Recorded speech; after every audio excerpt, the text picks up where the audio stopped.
Hello everyone.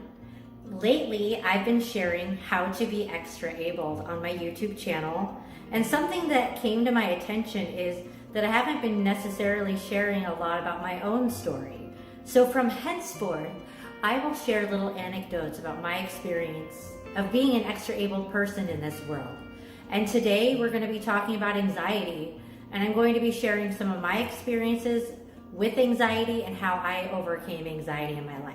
So if you want to learn more about how to overcome anxiety in your life, keep on watching. Okay, so a little bit about my story. I was born with partial limbs, and I was adopted at birth by parents who felt called to adopt children with special needs. And so I am actually one of 6 adopted members of my family, and all 6 of us have special needs. And then my parents had 2 miracle biological children because they did struggle with infertility, and that's why they started adopting. And so there was 8 kids in my family growing up, and we were all of different abilities, and also we all had different racial backgrounds too. And so I grew up in diversity. And I just remember most of my childhood being really happy. I grew up in a rural area, and we played outside, and we had a great childhood and great parents, and everything was groovy. And I remember almost to the day when anxiety started to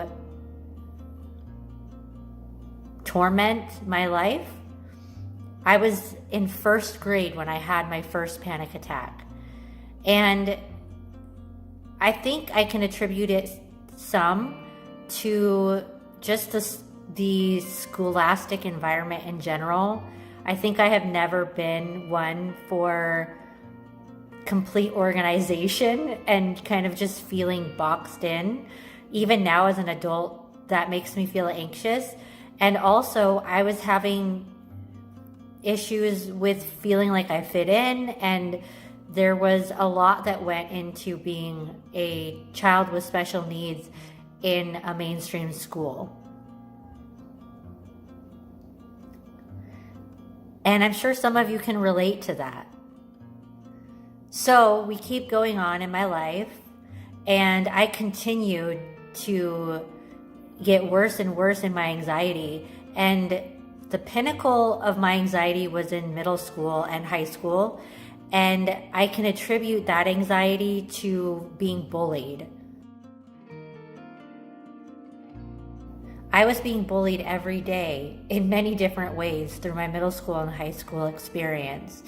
And I remember feeling sick to my stomach even to go to school in the morning because I didn't know what to expect or what would happen that day, or whether I'd be teased. And sometimes I'd get threatened. People would threaten to beat me up and things like that. And I just felt that school was an emotional war zone. And I didn't feel like I fit in at all. And this anxiety started to take shape in other areas of my life. I became anorexic in high school and the early parts of my college years. First of all, skinny was in because it was the 90s, and I was trying to have that 90s flat shape figure that was in at the time. But also I was just trying to fit in, and I was trying to be good enough. And I think many of us who are extra abled can relate to that, that we don't feel good enough. And sometimes people aren't so subtle about saying, you don't belong here, or you don't really fit in with us. And that can be something that just makes the walls feel like they're closing in around you. And I know that that is how I have felt.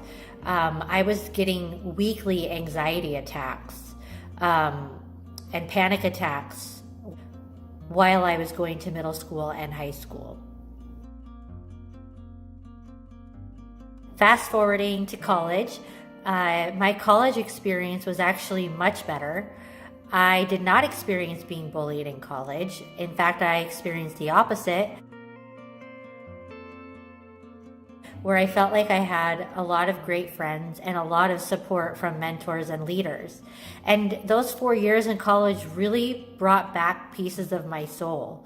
And I was really empowered in that time of my life to connect with my story and really realize that I felt called to share my story with the world and to do something good to help other people like me. And so now let's fast forward into my 20s after I've graduated from college, and then anxiety hit me really hard because I had to face the real world for the first time.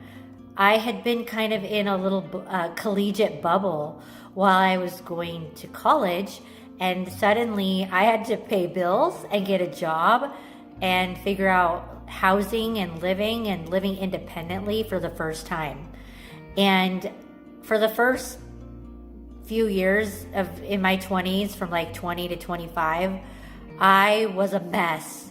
And the worst part of it was I ended up living in community housing. It was the only thing I could afford because at that time I was working part-time and getting my master's degree, and I had to live in a house where I shared rent with several other women. And I was being bullied in that time too. In fact, I experienced even some physical abuse where someone shut a door on me that hit me in the head and the shoulder. Someone chased me up the stairs into a room and trapped me in the room and told me everything that they hated about me. And another roommate turned all my roommates against me all at once, and they all told me what they didn't like about me. Now, I'm not saying that I was so easy to deal with, because maybe they had a reason to be upset, but it certainly was not a good way to handle it. And it really created a lot of anxiety to the point where my system crashed. I ended up hospitalized and honestly almost near death. My system was just completely wiped out. My white blood cells were high. I had an infection. My heart rate was very high. I was extremely anemic and extremely depleted of almost every nutrient necessary. And it took me a while to rebuild from that place. After that happened, I realized I needed to get out of that house, and I took the step, even though it seemed impossible. I moved into my very first apartment.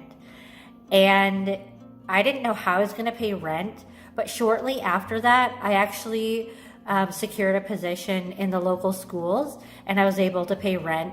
And having my own place was so healing and really feeling purposeful. I also graduated with my master's degree at that time. And shortly after I started my shortly after I moved into my apartment, I started my motivational speaking business.